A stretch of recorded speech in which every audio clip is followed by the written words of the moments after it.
Joining me now, Doug McIntyre, to talk about the U.S. women's national team. Doug, after a pretty solid win against Vietnam, we're heading into another matchup here with the Netherlands, a rematch of the 2019 final. How do you think these two teams stack up against one another? I think the U.S. is the favorite, Carolyn. I mean, they're the number one team in the world. They're the two-time defending champions and the most successful team in women's soccer history with 4 titles overall. But this is a real game. I can tell you the U.S. team is treating it like a final within the group stage. It's likely going to determine which team wins the group, which means a better matchup in the round of 16.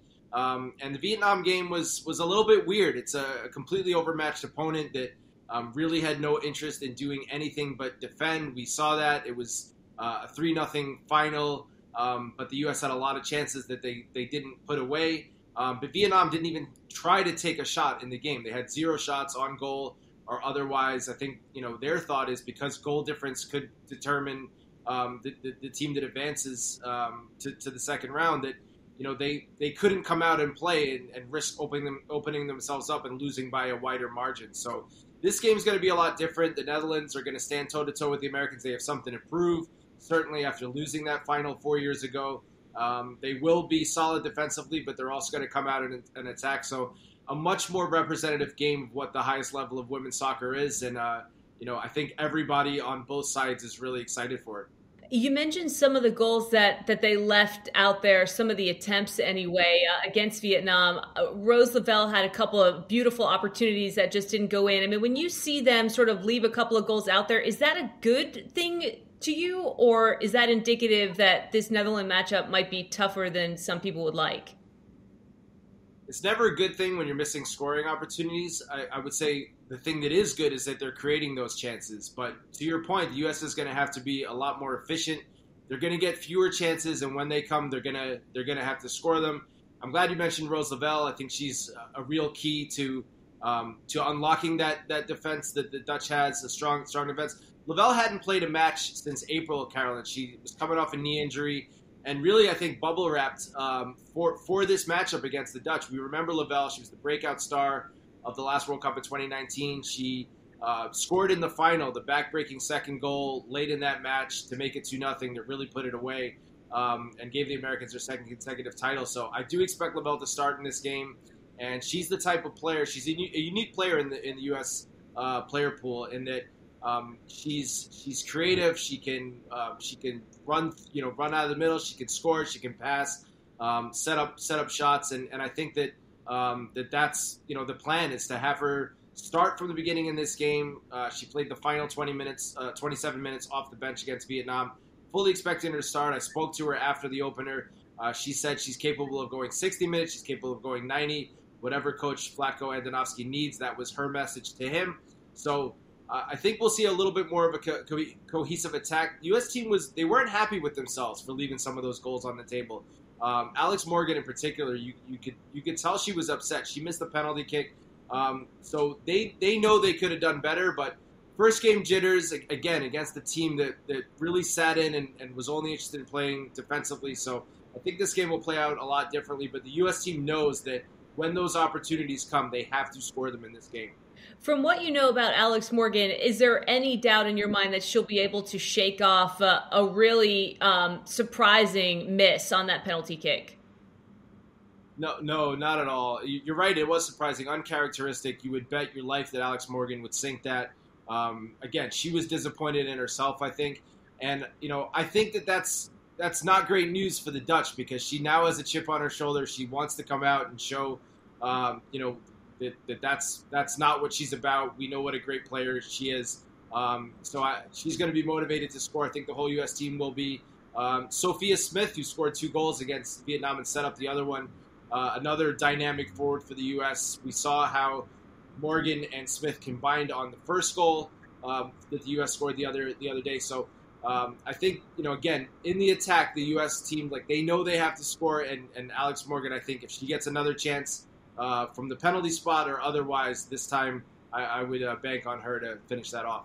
Smith was billed coming into this tournament as one of the breakout stars. I mean, the faces that we're going to know when all this is said and done. How surprised were you to see her show up in that way, set the tone early on, and I believe it was the 14th minute, and then to kind of get a little bit of insurance before the break? Is that what we should expect from her at only 22 years old and 364 days or what have you? I mean, she's barely 23, but is this what we should expect from her and some of these other young players like a Naomi Girma and some of these women who are barely, in their 20s, but who have been handed the keys, so to speak?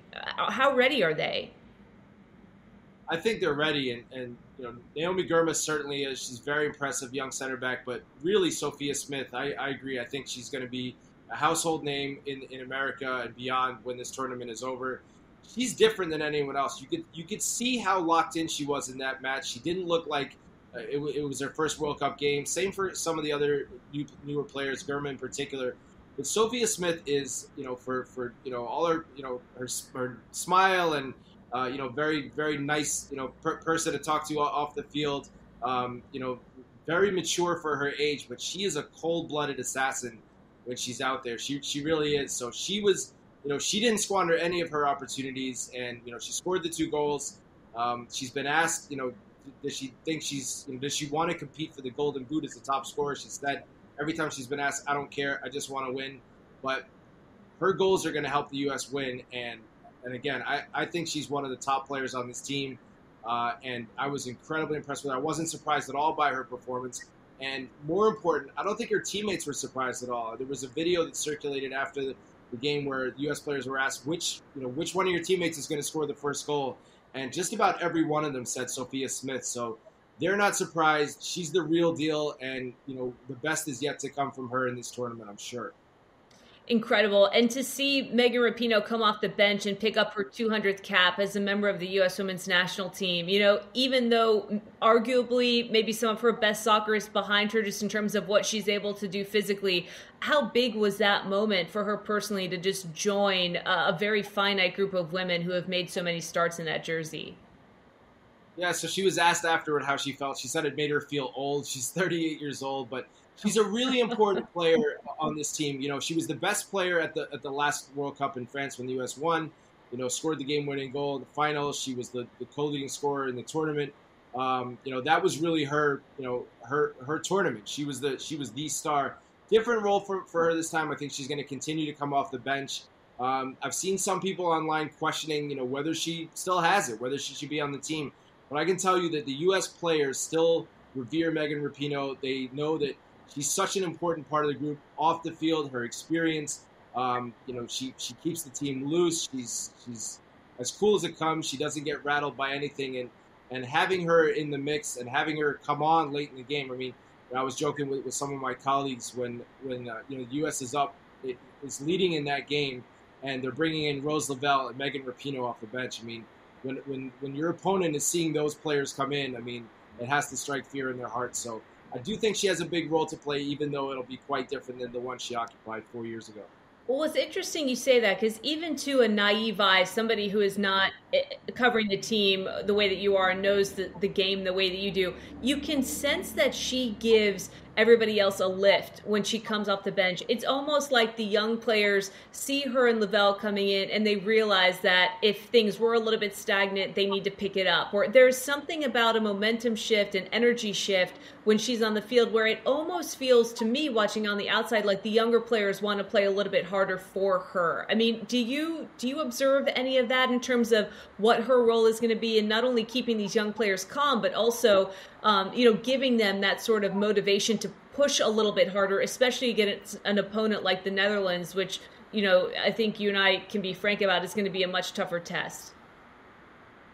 Yeah, I mean, the younger players on the team, at every opportunity, they've said the same thing. They said that, Megan Rapinoe is someone that they looked up to as youngsters, and to be on the field with her or share a locker room with her is surreal, and they can really lean on her experience and yeah, like the know-how of the older players.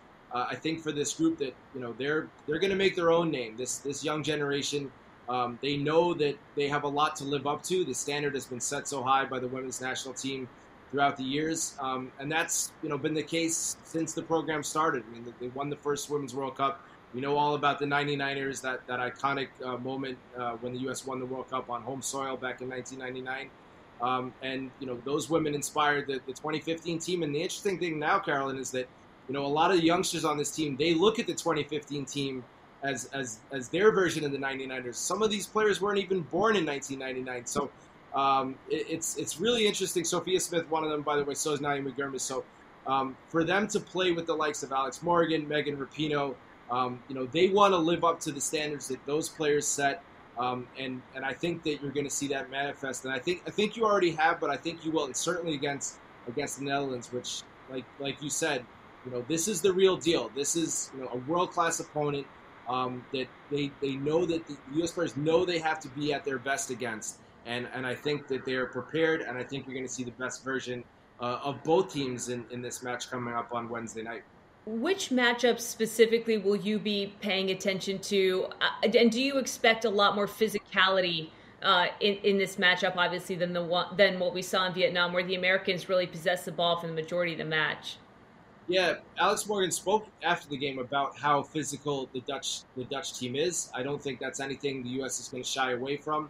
But the player I'm going to have my eye on, partly because of that, is Julie Ertz. She was a midfielder, defensive midfielder at the last World Cup. She's been moved back to center back. She gave birth less than a year ago. There was a question, almost 2 years away from the team. There was a question whether she was going to come back at all for this World Cup. Almost surprising that she was on the roster for two of the warm-up games in April, two of the last two warm-up games that the U.S. had before the tournament. But it looks, from my eyes, like she didn't miss a beat. She stepped right in. That's what all the players around her said, that she came back into training and it was like she never left. But it was slightly surprising that U.S. coach Vlatko Andonovski used her on the back line. But when you saw her out there, and you guys see what you see on TV, but being in the stadium, watching the way Julia Ertz directs the traffic in front of her, she's always talking, she's pointing, she's keeping everyone occupied. Andonovski he didn't commit to using her as a center back the rest of the tournament, but I would be shocked if she's not there. Certainly against the Netherlands, and in a game where set pieces, corner kicks, battles in the box could be a factor. There's nobody better than Julie Ertz to be in there, banging bodies, getting up for headers, especially with Becky Sauerbrunn, the U.S. captain, veteran center back, unable to play in this tournament, unfortunately, because of a foot injury that she just wasn't able to recover from in time. So, Julie Ertz doesn't always get the love that she deserves. We talk about Sophia Smith and Alex Morgan and Meg Rapinoe and all these great attacking players that the U.S. has. But Julie Ertz is definitely a key, and I think she absolutely will be in this game against the Netherlands.